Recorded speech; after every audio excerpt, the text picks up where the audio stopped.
Welcome, everyone. We are up to the 20th Sunday after Pentecost for year C of the non-dual lectionary. And we've got another parable that Jesus tells the disciples. Um, Actually tells a larger group, but let's jump right to it. It's Luke chapter 18, verses 9 through 14, picking right up after where we left off last week. He also told this parable to some who trusted in themselves that they were righteous and regarded others with contempt. Two men went up to the temple to pray, one a Pharisee and the other a tax collector. The Pharisee, standing by himself, was praying thus: God, I thank you that I'm not like other people, thieves, rogues, adulterers, or even this tax collector. I fast twice a week. I give a tenth of all my income. But the tax collector, standing far off, would not even lift up his eyes to heaven, but was beating his breast and saying, God, be merciful to me, a sinner.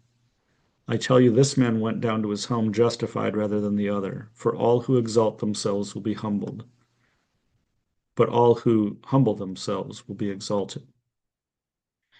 So there's a straightforward meaning to this one too on the surface level, right? Like literally it's in that last sentence, hey, don't be be humble, don't exalt yourself. Okay.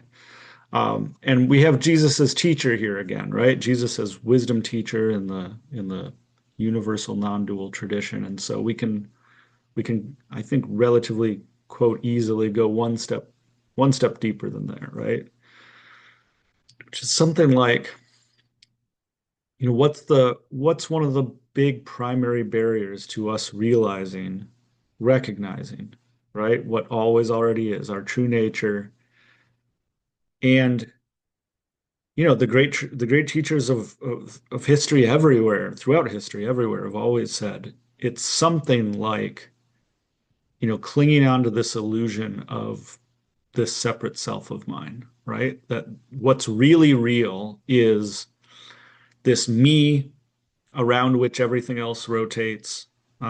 It's egotistical, but it doesn't have to be. I mean, this has both in it, right? But it doesn't even have to be egotistical in um, the sense of self-importance, right? In the sense of like self-aggrandizement. And even that's not wrong because all those words I'm about to use again.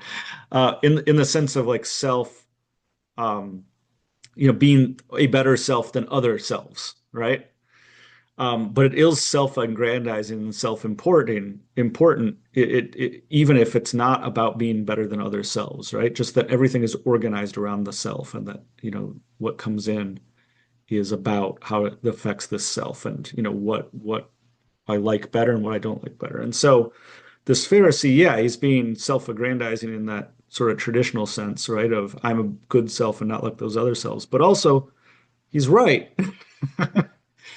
I think that's worth pointing out, right? He's a good person in the sense here, right? Like he is doing all the things that he's told to do, but he thinks that makes him good, right? And he's trying to make that small self good.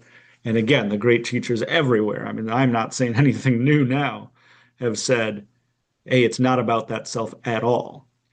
And so the person who's coming humble, God be merciful on me, a sinner, is still trapped in that illusion of self, but has a leg up, right? Because the leg up is, I don't think I'm great.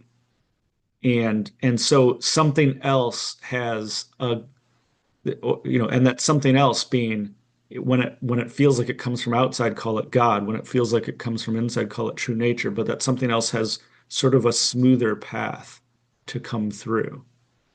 Because the more I'm trying to build up and cling to and hold on and make good, right? My psychological self, my small self, the harder it is for something else to break through. Um, so I think that's, I'm not treading a new ground here, but I think that's useful also too, right? It's so easy to see Christianity through the lens of the traditional interpretations, which have become believe in Jesus and do good things, and that means you're saved and you go to heaven. I mean, that still, to this day seems to be the traditional teaching. And man, like look at this right here. Look at this parable right here. It says not that, not that.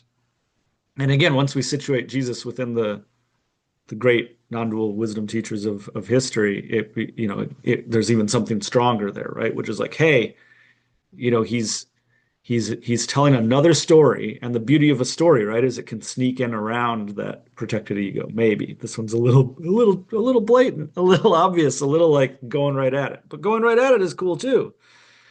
A little going right at it of like, hey, look at this story, like listen, and something else, like that's not what it's about. Creating good for yourself, building yourself up, even in religious ways, right? The Pharisee is doing everything right at the temple, is not going to bring truth, is not going to bring beauty, is not going to bring all of the words that we can put onto this, right? It's not how, again, the one I've been using for myself recently is it's not it's not moving where life moves. Um, yeah, and in true nature is a good phrase for that too. But I don't want to get too stuck on any words, right? Because well, I don't have to get into that too much, I hope, at this point. But yeah, I mean, so we've got this, again, kind of straightforward story that sits right in with the great wisdom traditions and cuts right against, I'm going to say that as strongly as I can, the traditional and still today predominant interpretation of what it means to be Christian, even. So come on. I mean, Jesus is smacking us over the head, right? Like, hey, wake up. Look, this is what is. And, are we going to listen? Probably not.